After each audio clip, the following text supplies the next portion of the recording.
C'est difficile à croire quand votre père vous regarde et ne parvient pas à se souvenir de votre nom. Il reconnaît le visage, sait qu'il devrait vous connaître, mais le mot a disparu. 6 900 000 Américains vivent avec cela chaque jour. D'ici 2050, ce chiffre atteindra 13 millions. La médecine moderne propose des pilules qui ralentissent à peine l'inévitable. Des entreprises dépensent des milliards pour des traitements qui nécessitent une chirurgie cérébrale. Il y a 1400 ans, les empereurs chinois utilisaient un champignon. Ils l'appelaient un remède divin, interdit aux roturiers. La science moderne confirme sa capacité à restaurer les neurones mourants. Vous pouvez le cultiver dans votre jardin et restaurer l'esprit de votre père. La médecine moderne appelle cela la neurodégénérescence. Le terme humain est l'effaceur d'identité. Votre cerveau contient 86 milliards de neurones et chaque souvenir, chaque compétence, chaque élément de ce que vous êtes existe sous la forme d'un réseau de connexion entre ces cellules. Dans la maladie d'Alzheimer, ces connexions se brisent les unes après les autres. Le processus commence dans l'hippocampe, le centre de la mémoire, où les neurones deviennent silencieux à jamais. Des enchevêtrements de protéines bloquent les signaux. Les plaques amyloïdes s'accumulent comme de la rouille sur les rouages de l'esprit. D'abord, vous oubliez où vous avez mis vos clés, puis les conversations d'hier, puis le visage de votre petite fille. Finalement, vous oubliez que vous avez un jour eu une petite fille. Le médecin prescrit du donépézil qui ne restaure pas les neurones mourants et n'élimine pas les plaques. Imaginez que votre maison soit en feu et que les pompiers arrivent avec un ventilateur pour dissiper une partie de la fumée. La maison brûle toujours. Le ventilateur ne fait que faciliter la respiration pendant que vous regardez l'effondrement. C'est ce que propose la médecine moderne. Gérer les symptômes et accepter l'inévitable. Et si les neurones pouvaient être restaurés? Et si l'effaceur pouvait être inversé? Ce n'est pas de la science-fiction. Il s'agit du facteur de croissance nerveuse, une protéine que votre cerveau utilise pour construire et entretenir les neurones. En 618 après Jésus-Christ, les médecins tenaient des registres détaillés dans les archives interdites de la dynastie Tang.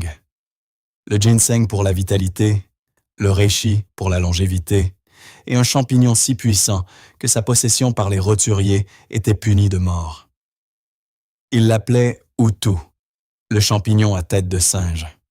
Les textes sont spécifiques et d'une précision implacable.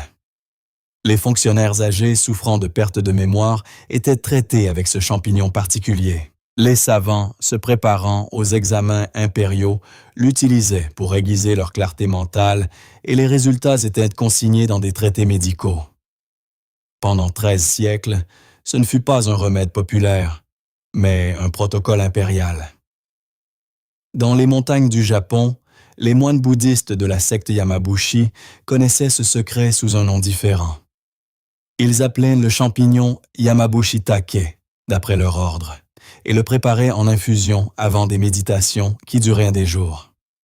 Les moines rapportaient une concentration plus vive et la capacité de manipuler des concepts philosophiques complexes sans fatigue mentale. Les Européens voyaient ce champignon comme une curiosité. L'Orient savait que c'était un remède. De plus, la violation de l'interdiction impériale sur le Hutu entraînait non seulement l'exécution, mais aussi une décapitation publique. Une telle cruauté indiquait la véritable valeur du champignon aux yeux de la dynastie régnante. Les empereurs gardaient en la longévité cognitive comme un secret d'État, et la mort attendait ceux qui osaient voler la médecine divine. Ce n'est qu'en 1994 que le monde a compris pourquoi les empereurs protégeaient ce champignon si farouchement. Hayokazu Kawagishi, chercheur à l'université de Shizuoka, a isolé d'étranges molécules du mycélium de la crinière de Lyon. Lorsqu'il les a testées sur des cellules nerveuses, les résultats ont choqué la communauté scientifique. La découverte est parue dans la revue Tetrahedron Letters, avec un titre qui a révolutionné les neurosciences. Deux familles de composés, les éricénones et les érinacines, stimulaient la production du facteur de croissance nerveuse. Le facteur de croissance nerveuse est une protéine que le cerveau utilise pour construire et entretenir les neurones, et les cerveaux jeunes et sains en possèdent beaucoup dans le cerveau vieillissant, en particulier chez ceux touchés par la maladie d'Alzheimer. Les niveaux de facteurs de croissance nerveuse chutent de manière spectaculaire. Sans lui, les connexions meurent, les souvenirs disparaissent. La personnalité se dissout. Kawagishi a découvert quelque chose d'incroyable. Les érinacines pouvaient faire ce que la plupart des molécules ne pouvaient pas, traverser la barrière hémato-encéphalique. Une fois à l'intérieur du cerveau, elles incitaient les cellules astrocytaires à produire davantage de facteurs de croissance nerveuse. Les neurones réagissaient immédiatement. Ils développaient de nouvelles ramifications, étendaient leurs connexions et formaient de nouvelles voies. Il ne s'agissait pas d'une théorie, mais d'une régénération neuronale mesurable confirmée dans des laboratoires du monde entier. 15 composés d'érinacines différents ont été identifiés depuis lors. L'érinacine A était le plus puissant. À une concentration de seulement 1 microgramme par millilitre, il augmentait la sécrétion du facteur de croissance nerveuse de plus de 60%. En 2008, des chercheurs de l'Université de Hokkaido ont décidé de traduire les connaissances anciennes en essais cliniques modernes. Ils ont recruté des patients âgés de 50 à 80 ans souffrant de troubles cognitifs légers, le stade précédant la maladie d'Alzheimer déclarée. La moitié a reçu quotidiennement de l'extrait de crinière de lion. L'autre moitié a reçu un placebo. 16 semaines plus tard, les résultats ont été publiés dans la revue Phytotherapy Research et les données étaient irréfutables. Les patients ayant pris de la crinière de lion ont montré des améliorations significatives de leur score de fonction cognitive. La mémoire s'est améliorée. La vitesse de traitement de l'information a augmenté et la concentration s'est intensifiée. Cependant, lorsqu'ils ont arrêté de prendre le champignon, les améliorations ont disparu, en l'espace de 4 semaines. Les moines n'avaient pas ressenti d'effet placebo. Les empereurs ne se fiaient pas à la superstition. Ils stimulaient le facteur de croissance nerveuse. De plus, des études complémentaires en Malaisie ont confirmé ces résultats sur un échantillon plus large. 400 patients souffrant de démence ont reçu de l'extrait de crinière de lion pendant 1 an. Et 70% d'entre eux ont connu un ralentissement du déclin cognitif. Ils faisaient en 618 après Jésus-Christ ce que les entreprises pharmaceutiques essaient encore de comprendre en 2025. C'est pourquoi la question évidente est la suivante. Si le champignon peut faire cela, pourquoi chaque neurologue ne le prescrit-il pas à ses patients? Lorsque les recherches ont atteint les grandes revues dans les années 90, les entreprises pharmaceutiques ont vu un potentiel de centaines de milliards de dollars. La maladie d'Alzheimer touche 6 900 000 Américains, avec des cas de démence dépassant les 55 millions à l'échelle mondiale. Un traitement qui régénère réellement les neurones mourants coûterait plus cher que l'or. La crinière de lion est utilisée dans la médecine traditionnelle chinoise depuis 1400 ans et pousse à l'état sauvage à travers l'Asie, l'Europe et l'Amérique du Nord. Tout le monde peut la cultiver. Aucune entreprise ne peut revendiquer de droits exclusifs. Les entreprises pharmaceutiques ont fait ce qu'elles font toujours. Elles ont tenté de recréer l'effet de manière synthétique. En 2001, le neuroscientifique Mark Toscherke de l'Université de Californie à San Diego a lancé le premier essai clinique, non pas avec la crinière de lion, mais avec une thérapie génique. Le plan consistait à modifier génétiquement les propres cellules des patients pour produire le facteur de croissance nerveuse, puis à implanter chirurgicalement ces cellules directement dans le cerveau. 8 patients atteints de la maladie d'Alzheimer ont subi la procédure. Les neurochirurgiens ont percé leur crâne. Les résultats sont parus dans la revue Natural Medicine en 2005. Les scanners cérébraux ont montré une augmentation de l'activité métabolique, les neurones répondant aux facteurs de croissance nerveuse implantés. Le coût par patient a dépassé les 100 000 $, plus une chirurgie cérébrale complète avec tous les risques liés au perçage du crâne. Tashki a continué pendant 14 ans et, en 2015, il disposait de données d'autopsie sur 10 patients. Les résultats publiés dans la revue JAMA Neurology ont confirmé que les neurones pouvaient répondre aux facteurs de croissance nerveuse, même à un stade avancé de la maladie d'Alzheimer. Des axones ont germé et des cellules ont cru. Mais la méthode d'administration restait invasive, coûteuse et peu pratique. On ne peut pas pratiquer de chirurgie cérébrale sur 6 900 000 Américains. La société pharmaceutique SRA pensait avoir trouvé une meilleure approche. Ils avaient développé le CE110, un vecteur viral pour administrer les gènes du facteur de croissance nerveuse sans implanter de cellules. Au lieu d'une chirurgie pour insérer des cellules modifiées, ils ont injecté un virus porteur d'instructions pour le facteur de croissance nerveuse. L'approche nécessitait toujours de percer le crâne et était toujours fondamentalement invasive. L'essai de phase 2 s'est déroulé de 2010 à 2013. 49 patients atteints de la maladie d'Alzheimer, de légère à modérée, ont reçu le traitement. Le chercheur principal Lon Schneider a suivi les scores cognitifs pendant 24 mois et l'essai a échoué. Les résultats publiés en 2018 n'ont montré aucune amélioration statistiquement significative par rapport au placebo. Le virus ne s'est pas propagé assez loin, atteignant certains neurones mais manquant des populations cellulaires critiques. Le coût de l'essai raté a dépassé les 30 millions de dollars et la crinière de lion a continué de pousser sur des bûches de chêne pour un investissement de 40 $. Entrez dans n'importe quelle pharmacie et dirigez-vous vers la section de la santé cérébrale. CVS, Walgreens, Walmart. La section s'étend sur 6 mètres. Les flacons promettent une mémoire améliorée, une concentration aiguisée, une clarté cognitive. Comptez combien contiennent de la crinière de lion. Peut-être 3, enfouis sur les étagères inférieures. Pas de grand marketing, pas de campagne avec des célébrités. Maintenant, comptez les nootropiques synthétiques.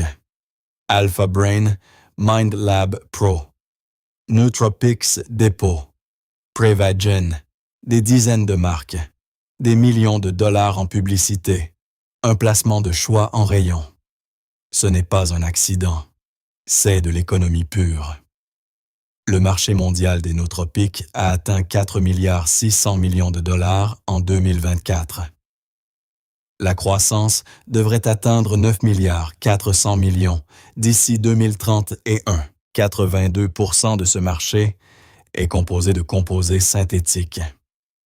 Un flacon de 60 gélules contenant de l'alpha-GPC isolé coûte 3 $ à produire et se vend 39,99 $. La marge est de 1200%. Les brevets protègent la formule, la production est modulable et la rentabilité est énorme. La crinière de lion agit par une symphonie de composés. 15 arinosines, des bêta-glucanes et des polysaccharides travaillent ensemble. On ne peut pas isoler une seule chose.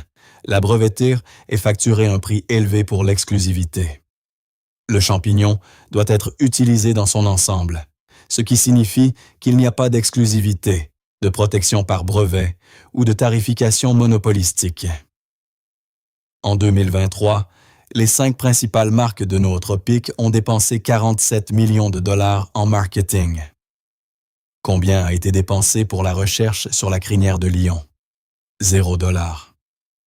L'industrie veut que vous passiez toute votre vie à acheter des pilules pour gérer vos symptômes. Ils ne veulent pas que vous connaissiez une solution pluriannuelle que vous pouvez cultiver vous-même. C'est la partie qu'ils détestent vraiment le plus.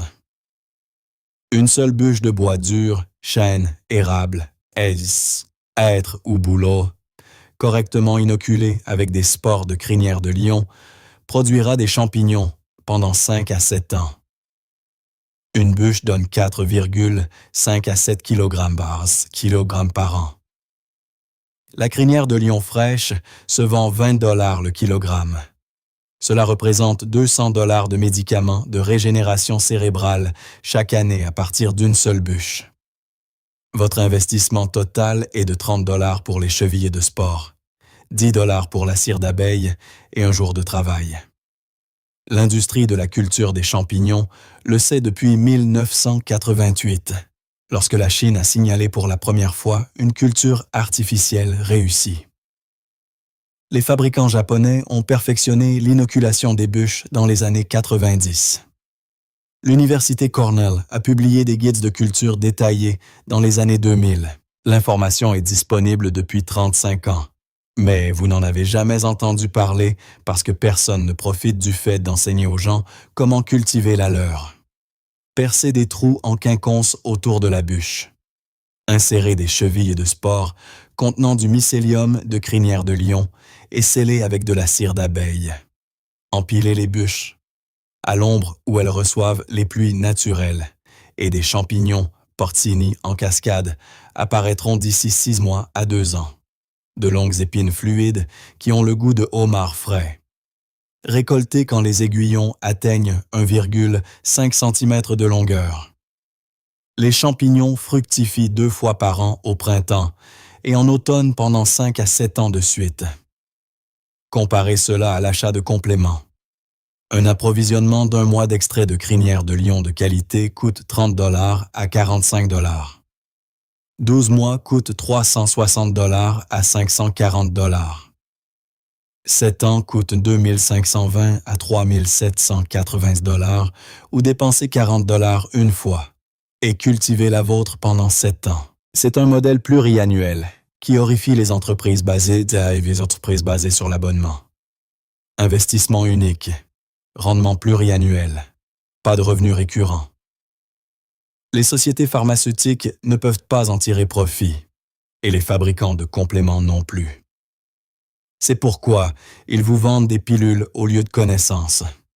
Votre père continue d'oublier votre nom pendant que l'industrie gagne des milliards en gérant son déclin. Les empereurs ont choisi le champignon. Les moines ont choisi le champignon. Les neurones ont choisi la régénération lorsqu'ils ont reçu le facteur de croissance nerveuse. Votre père a 72 ans. Peut-être lui reste-t-il 5 bonnes années. Peut-être 10 s'il a de la chance. Pour le moment, il en est au premier stade. Parfois, il oublie des noms, répète des histoires, se perd dans les jours de la semaine. Votre médecin dit que c'est un vieillissement normal, prescrit du donépézil et prévient que le médicament ne fait que ralentir le processus. Il ne l'arrête pas. Il ne l'inverse pas. Il ne fait que retarder l'inévitable. Vous observez son déclin mois après mois, en vous demandant combien de temps il s'écoulera avant qu'il n'oublie complètement qui vous êtes. Il existait quelque chose. Il existe quelque chose. Des moines bouddhistes dans des monastères de montagne le savaient il y a 400 ans. Les médecins impériaux qui soignaient les hauts fonctionnaires âgés comprenaient le principe d'action. Les neurosciences modernes l'ont confirmé par des études évaluées par des pairs dans de grandes revues. Un champignon qui stimule le facteur de croissance nerveuse, régénère les neurones mourants et restaure les connexions détruites par la démence. La science est convaincante. Les essais cliniques montrent une amélioration et le mécanisme est bien compris. Les érinacines traversent la barrière hémato-encéphalique, déclenchent la production du facteur de croissance nerveuse et stimulent la croissance des neurones. Mais la science ne contrôle pas les industries. Les profits le font. Il y a plus de profits dans 30 millions d'essais de thérapie génique ratés que dans la confirmation de ce que les empereurs utilisent depuis 13 siècles. Il y a plus de profits dans les abonnements à vie à des pilules synthétiques que dans l'enseignement aux gens sur la façon de cultiver des champignons sur des bûches. Le choix auquel votre père est confronté n'est pas médical. Il est économique. Le traitement existe. L'industrie gagne simplement plus d'argent s'il n'en entend jamais parler. Vous pouvez continuer à payer 40 $ par mois pour des gélules qui peuvent ralentir son déclin. Vous pouvez attendre que les entreprises pharmaceutiques améliorent les systèmes d'administration par la chirurgie cérébrale. Vous pouvez le regarder disparaître pendant que les chercheurs courent après des brevets, ou vous pouvez inoculer la bûche. Les empereurs ont choisi le champignon. Les moines ont choisi le champignon. Les neurones ont choisi la régénération. L'industrie a choisi le profit. Que choisirez-vous pour votre père? Que choisirez-vous pour votre propre avenir? La nature détient des solutions que le monde moderne a oubliées ou délibérément enterrées sous des couches d'intérêts corporatifs. La crinière de lion n'est qu'une plante parmi des milliers qui ont le pouvoir de changer la médecine. Les civilisations anciennes connaissaient des secrets que nous redécouvrons dans des laboratoires au prix de millions de dollars. Les empereurs chinois utilisaient le ginseng pour prolonger la vie, quand la médecine occidentale pratiquait encore la saignée sur ses patients. Des chamans indiens traitaient de la dépression avec des plantes dont nous n'avons compris le mécanisme d'action qu'au XXIe siècle. Les moines tibétains utilisaient des adaptogènes pour l'endurance bien avant l'invention des stimulants synthétiques. Si vous voulez découvrir plus de connaissances perdues que le monde moderne a oubliées, abonnez-vous à Nature's Lost Vault. Nous construisons une bibliothèque de plantes qui peuvent nous sauver, épisode par épisode. Le prochain numéro vous révélera des faits encore plus intéressants que vous ne soupçonniez même pas.